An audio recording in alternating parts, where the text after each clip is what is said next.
বাংলাদেশি বংশোদ্ভূত এমন এক ফুটবল প্লেয়ার যিনি বর্তমানে ইংলিশ লিগের একটি ক্লাবের ক্যাপ্টেনের দায়িত্ব পালন করছে। হ্যাঁ, আমি কথা বলছি হামজা চৌধুরীর। বাংলাদেশি সন্তান হলেও হামজা চৌধুরীর জন্ম আর বেড়ে ওঠা ইংল্যান্ডে। ছোটবেলা থেকেই ওর জীবনের ফুটবল শুধু খেলা ছিল না, ছিল একটা স্বপ্ন। মাত্র 7 বছর বয়সে সে লিস্টার সিটি একাডেমিতে যোগ দেয়। অন্যরা যখন খেলাকে মজা হিসেবে নিত, হামজা তখন দেখত নিজের ভবিষ্যৎ। ওর খেলা বিশেষ একটা জিনিস আছে, দৃঢ়তা। মিডফিল্ডে বল কাড়ার সময় কিংবা ডিফেন্সে দলকে বাঁচানোর সময় সে যেন পুরো মাঠে দায়িত্ব নিজের কাঁধে তুলে নেয়।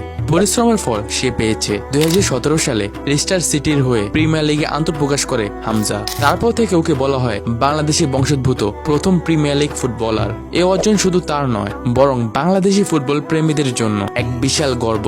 কিভাবে এত ভালো ফুটবলার হলো হামজা? উত্তরটা সহজ: কঠোর অনুশীলন, শিকড়ের টান, অদম্য মানসিক শক্তি, আর সবচেয়ে গুরুত্বপূর্ণ হলো আল্লাহর উপর দৃঢ় বিশ্বাস।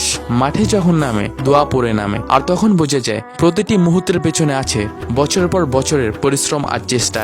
হামজা চৌধুরী প্রমাণ করেছে স্বপ্ন যতই বড় হোক, পরিশ্রম, আত্মবিশ্বাস আর আল্লাহর উপর ভরসা থাকলে সেটাকে জয় করা যায়।